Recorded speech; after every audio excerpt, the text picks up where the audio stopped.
Roof Together, Online Worship, Summer at the Movies, July 18th, 2021. Saving What We Love. Based on the movie Star Wars, The Last Jedi. Welcome from Katy Fox. Hello, and welcome to the online service of the Rogue Valley Unitarian Universalist Fellowship, which we call ROOF. My name is Katy Fox, and I am a member of the congregation. As most of you know, I lost my home in the Alameda fire. Roofians and the Rogue Valley community has offered me and continues to provide me with encouragement, compassion, and help. Your caring is helping me and our valley heal. Thank you from the bottom of my heart. During times we cannot safely meet together, these online services are our way of connecting and continuing to keep the mission of our congregation and association alive in our lives and in the world. We're glad you're here, and we ask you to join us in embracing diversity, empowering connection, and engaging in the work.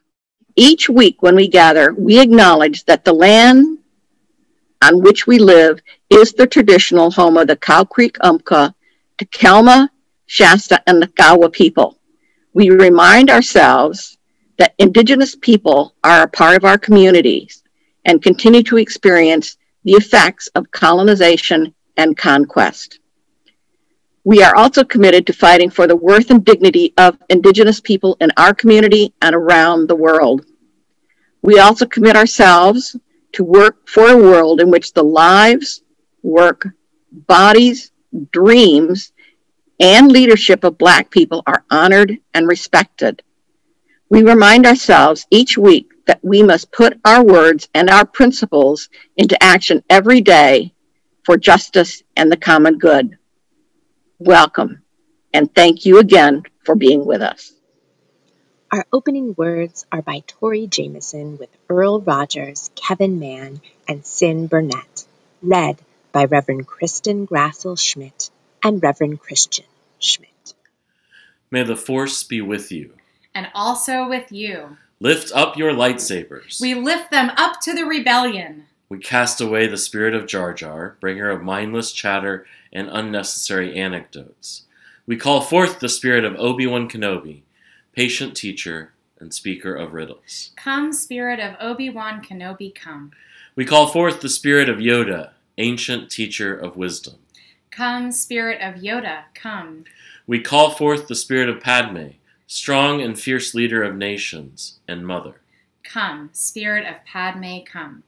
We call forth the spirit of Han Solo, determined friend and defier of odds. Come, spirit of Han Solo, come. We call forth the spirit of R2-D2, humble in service and great of heart. Come, spirit of R2-D2, come. The Force is truly with us. In a sign of community and mutuality, let us all wave as a sign of sharing the Force with one another. Our Chalice Lighting words are by Reverend Leslie Takahashi, read by Reverend Christian Schmidt. Today's Chalice Lighting comes from the Reverend Leslie Takahashi.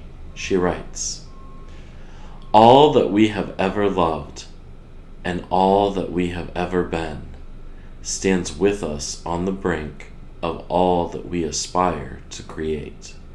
A deeper peace, a larger love, a more embracing hope, a deeper joy in this life we share."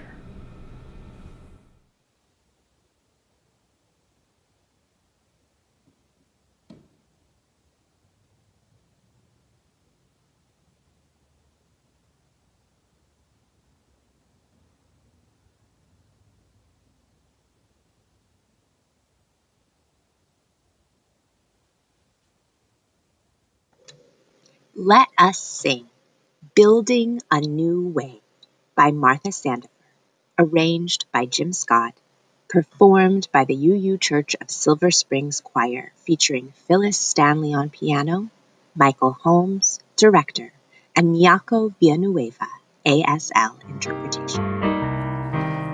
are building a new way. We are building a new way. We are building a new way, feeling stronger every day. We are building a new way. We are working to be free. We are working to be free. We are working to be free from hate and greed and jealousy. We are working to be free. We can feed our every need. We can feed our every need. We can feed our every need. Start with love, that is the seed. We can feed our every need. Peace and freedom is our cry. Peace and freedom is our cry. Peace and freedom is our cry. Without these, this world will die. Peace and freedom is our cry. We are building a new way. We are building a new way. We are building a new way, feeling stronger every day. We are building a new way.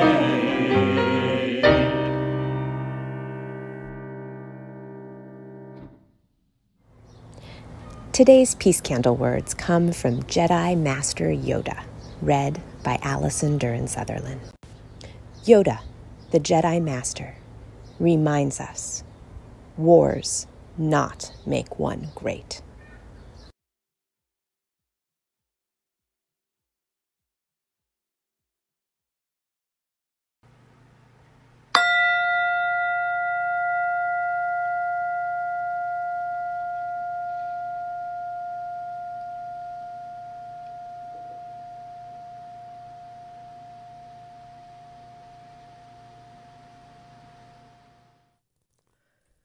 Peace, salam, shalom.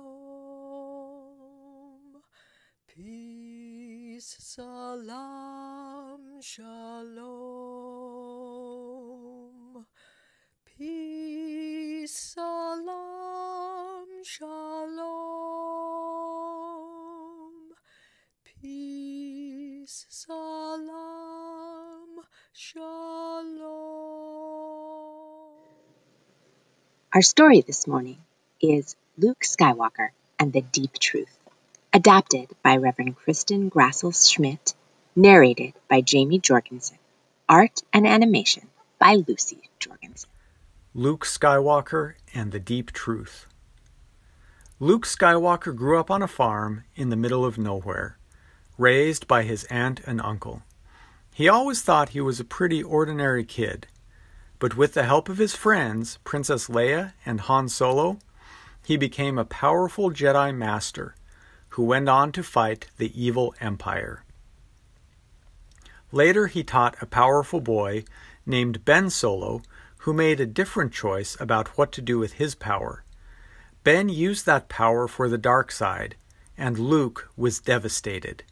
He spent years blaming himself for Ben's decision, but many years later, another powerful student named Rey came to ask Luke for help. She needed him to teach her how to use the Force so that she too could help the Resistance fight the evil Empire. In helping Rey learn how to use her power, Luke came to understand one deep truth. Even though Luke had felt responsible for Ben's turn to the dark side, it had been Ben's choice. You can have all of the power in the world, but it's up to you to choose how to use it. There are lots of things we can learn from Star Wars, but today's takeaway is this. None of us are Jedis, and most of us are pretty ordinary. But power, the force of life and strength, runs in each of us, and it's up to us to choose how to use it. May we all choose to use our power to bless the world. Now let us practice generosity together. This month, our third Sunday offering recipient is the Ashland Parker House. Hi, I'm Desiree. I'm the director of the Parker House Project. To save time, I won't go into my background. You can feel free to check out more information on ashlandparkerhouse.org. We started in November 2018 under a parent company and became our own nonprofit in 2019. We offer on-site living for those in our program. We provide weekly case management, goal setting, and achievement accountability, counseling, trauma education, financial wellness support, budget creation, customized savings plans, potential support for car maintenance, gas cards, clothing, diaper, food, respite care, women's groups, and rides. All that is provided through our community partners. We do family meal at least once a week where everyone helps prep, serve, and clean while we share our stories and get to spend some quality time with each other. We have a secure environment where our doors are key-padded locked doors so not just anybody can walk in. We give each participant the opportunity to learn the joy of being part of something bigger. Most of our participants actually become friends and maintain their friendships after their graduation. Wanted to share a story of one of our wonderful successes is a mom of two. She arrived here after living in her car for almost a year and had been kicked out of 4 other programs. And when she arrived here within 2 weeks, she had a job, and with our financial planning and personalized savings, she was able to save enough money to move into their own home in a very short period of time. She also was so determined that she started her own business. So her children and her are thriving and happy. She's also come back to be a volunteer, and for a period of time she was also an employee. So she can be found working in our community garden, helping clean and organize on a regular basis. And that's just one of many of our stories. We're honored that you're considering Parker House as a donation recipient, and I hope this helps. Maybe you can learn a little bit more about us. Thank you so much. To donate to Parker House directly, visit ashlandparkerhouse.org and click the Donate button. You can send your gift by mail to 87 4th Street, Ashland, Oregon, 97520. Be sure to put Third Sunday in the memo line of your check made out to Ruth. If you donate online at tinyurl.com/roofoffering, select Give to Third Sunday from the drop-down fund menu. You can also text the amount of your gift to 541-229-4229. So if you want to give $100, text 100 to that number. For these gifts and all the gifts you bring to this community and the world, thank you.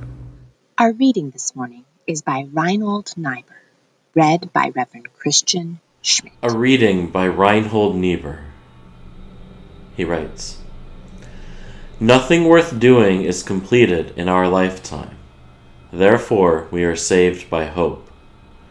Nothing true or beautiful or good makes complete sense in any immediate context of history. Therefore, we are saved by faith. Nothing we do, however virtuous, can be accomplished alone. Therefore, we are saved by love. No virtuous act is quite as virtuous from the standpoint of our friend or foe as from our own. Therefore, we are saved by the final form of love, which is forgiveness. So ends our reading. Our first sharing this morning is It's Not All on Our Shoulders by Reverend Kristin Grassel Schmidt. Videos used by permission through agreement with CVLI LLC. Sometimes it feels like everything in the world is on our shoulders, doesn't it? I remember political ads last year that made it feel like my donation, my one vote, would make the difference between my candidate winning or losing. For well over a year, we all had to scrutinize every decision we made about going out anywhere, whether to see the doctor or go for a walk. We lived with the worry that the wrong choice, a face mask, going to the grocery store or carry-out restaurant at the wrong time, or lingering too long to catch up with our mail deliverer might make us catch the virus. Even our own Unitarian Universalist faith has a big focus on individual choice and agency. Most often, changing the world and work for justice are framed in terms of our personal choices, our willingness to make change in our own lives and habits. In this way, it can sometimes feel a bit like we're the last Jedi, like justice and peace and goodness will all just fall apart if we don't keep on keeping on. Now, I absolutely believe that our choices matter, that each of us has something important and unique to offer this world, but I also think this idea that people are completely independent, autonomous individuals, and that everything's on our shoulders alone only serves those who don't want us to find our collective power. It's a worldview we can't afford to assume as gospel any longer. Luke Skywalker teaches Rey a similar lesson in The Last Jedi.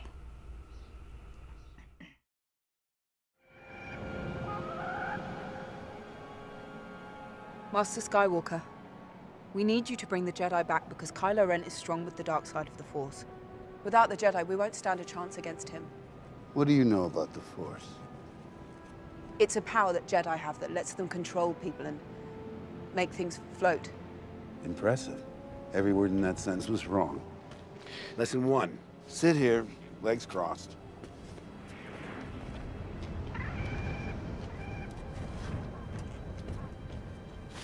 The Force is not a power you have.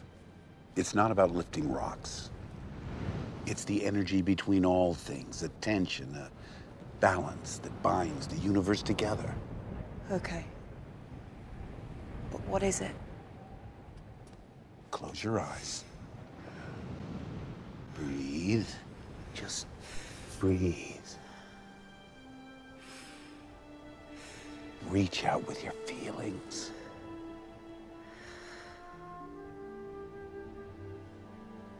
What do you see?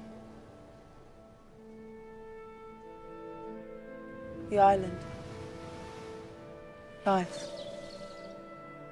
Death and decay that feeds new life. Warmth. Cold. Peace. Violence. And between it all, Balance. And energy. A force. and inside you.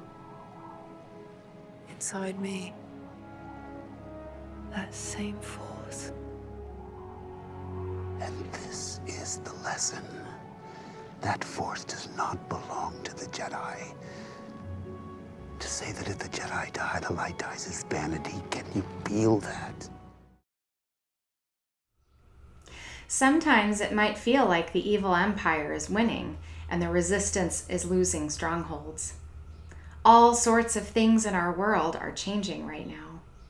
Authoritarianism threatens democracy not only in the United States, but in many countries around the globe.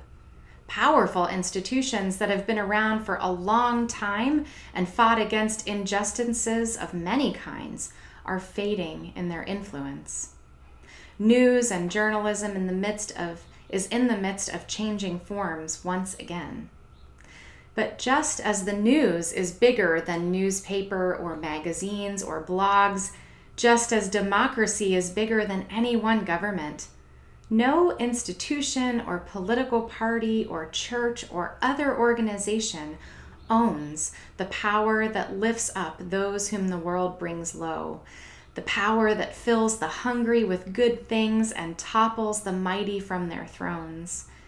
That power that we recognize as inherent in every human being, that power that is so often born to the poor and the ordinary, that power that surges in crowds marching for freedom and colleagues unwilling to sit by and allow injustice to continue on their watch. That power flows in all of us as surely as the Force does in Star Wars, and it flows strongest and best when we come together in shared purpose and community. When I was a teenager, I joined hundreds of other youth in Nashville, Tennessee for General Assembly, the annual business meeting of the Unitarian Universalist Association. The population of people living without homes on the street was quite large there that summer, and there was a man who would ask us for water or money every time we went into the door closest to the youth programming. Well, one evening on our way to an evening service, we noticed an ambulance near the convention center. That man was lying next to it. My friends and I felt responsible, culpable. There we were enjoying a conference talking about largely esoteric things, while he struggled to find food, shelter, water, human affection.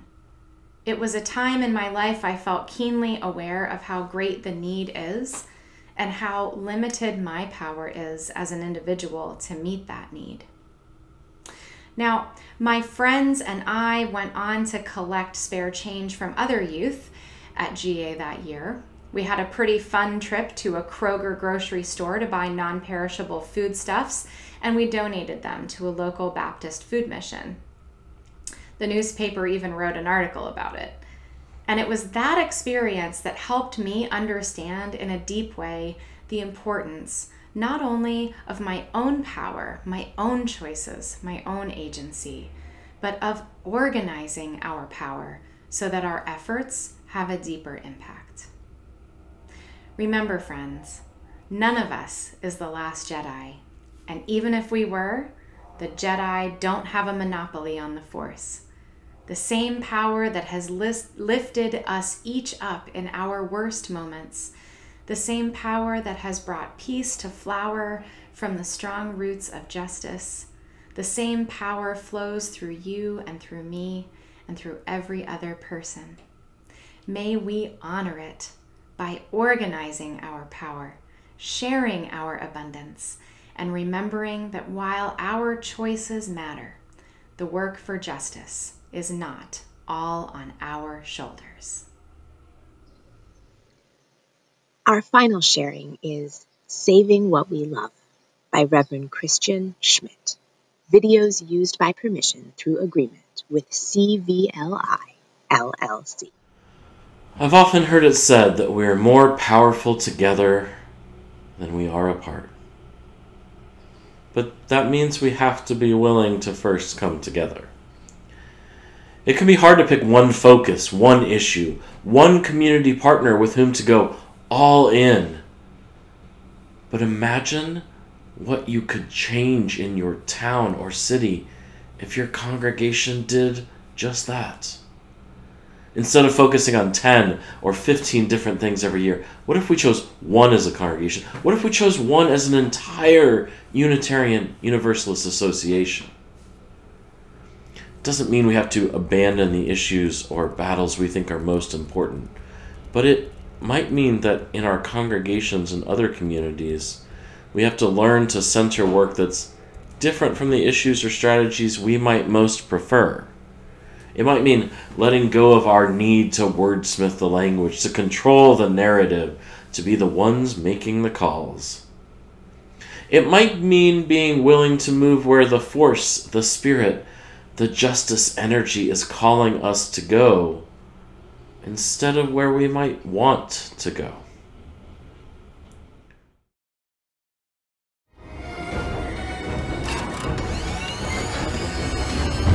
Ming, it's too late. Don't do this. No! I won't let them win. No! Ming, slip in the ball. We have to retreat.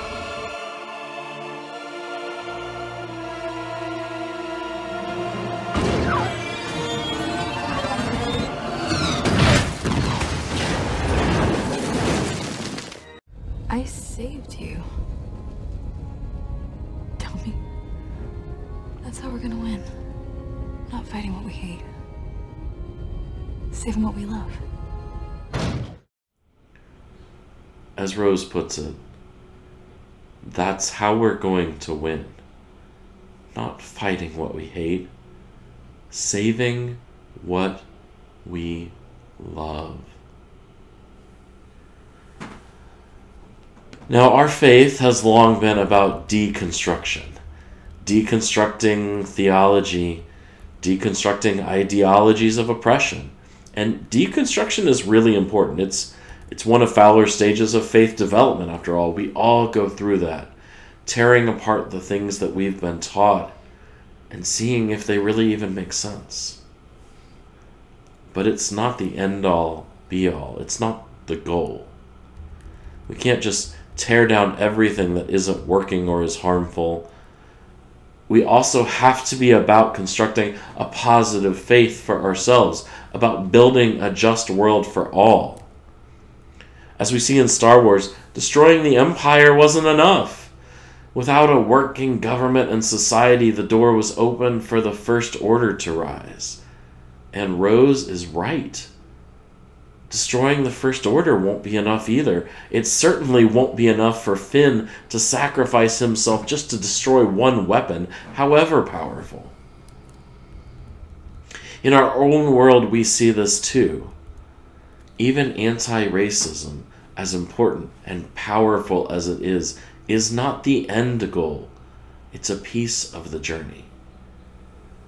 It's about deconstructing the systemic, powerful, oppressive force of racism in our world, and also its accomplices, classism and poverty and homophobia and so many others.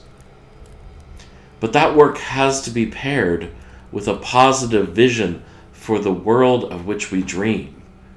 There's a wonderful UUA curriculum about this very thing. It's called Building the World We Dream About, which is both an anti-racist workshop, but also one that addresses this very issue by pairing anti-racist work with the work of building the beloved community. In the proposed 8th principle, we see the same pairing. Not just anti-racist and anti-oppressive work, though that matters, but also the vision of beloved community. And let me take a moment to tease that out. We use that term a lot, beloved community. Martin Luther King Jr. used it. He got it from the philosopher Josiah Royce. What does that mean?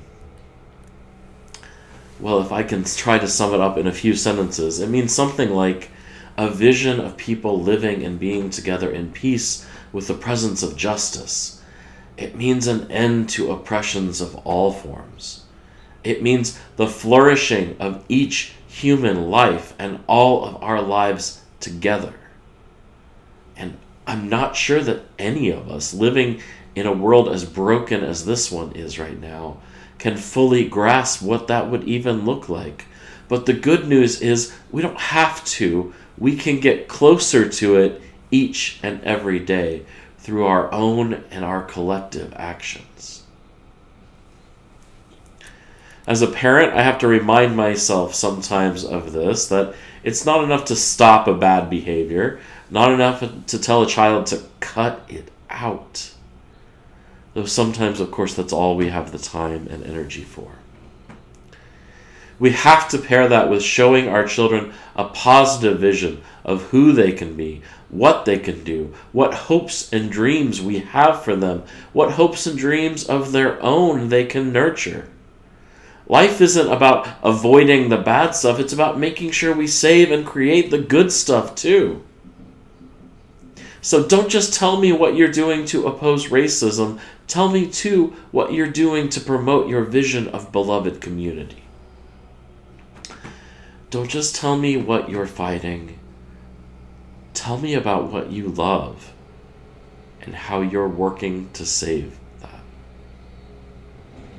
Because friends, we don't win just by fighting what we hate. We win by saving, by creating what we love. So may it be. Please join us in the spirit of prayer or meditation, led by Reverend Kristin Grassel Schmidt. Spirit of life, God of many names, yet beyond all naming, we give thanks for the joys among us today and all who will partake of this worship service later. We hold in loving care all those with sorrows and concerns for friends and loved ones and for our hurting world. Fear, pain, and the reality of the world's evils weigh heavily on many of our hearts. So we give thanks today for this congregation and the many others like it, where we are reminded again and again that love is stronger than hate. When we grow disappointed in ourselves, in the ways maybe we haven't been our best selves, remind us that the force of life and strength, wisdom and kindness is in each of us, and there's nothing we can do or fail to do to blot it out. Remind us that we are loved, and that the same love that holds us will never let anyone else go either. This morning we give thanks for this strong yet tender, challenging yet comforting, hallowed yet quirky church community, where all are loved as we are, but too much to let us stay that way. And we give thanks again and again for all in our world, both past and present, who use their force, their power for good, who bear witness to grace and love and mercy, who live out their faith, whatever it is, not by fighting what they hate, but by saving what they love. These and all things we pray, for love's sake. Amen. Let us sing Keep On Moving Forward by Pat Humphreys and Sandy O of Emma's Revolution, featuring the UU Church of Silver Springs Choir, Michael Holmes, director, Miyako Villanueva, ASL interpretation. Gonna keep on moving forward. Keep on moving forward. Keep on moving forward. Never turning back. Never turning back. Gonna keep on moving forward. Keep on moving forward. Keep on moving forward. Never turning back. Never turning back.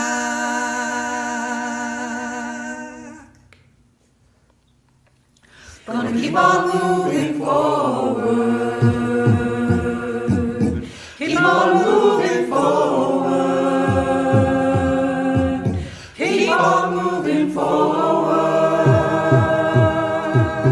Never turning back. Never turning back. Gonna keep on moving proudly. Keep on moving proudly.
Our closing words this morning are from Reverend Kristin Schmidt. Friends, this is how we're going to win. Not by fighting what we hate, but saving what we love. We have to oppose racism, work against all oppressions, yes, absolutely. But never forget the reason why we do this.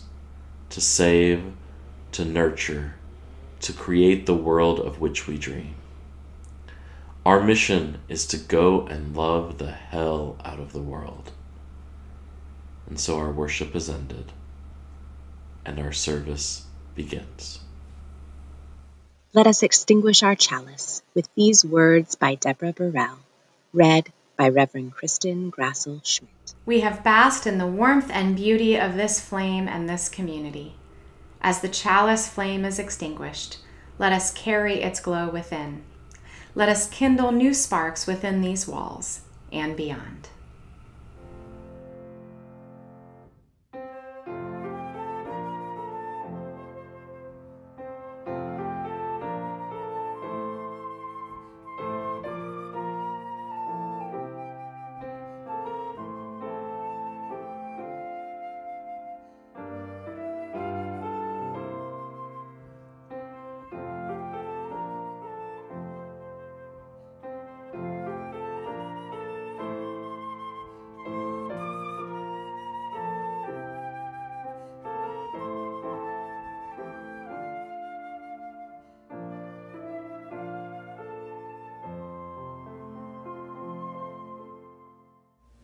You are invited to join us for Zoom Coffee Hour each Sunday at 11:30 a.m. Pacific.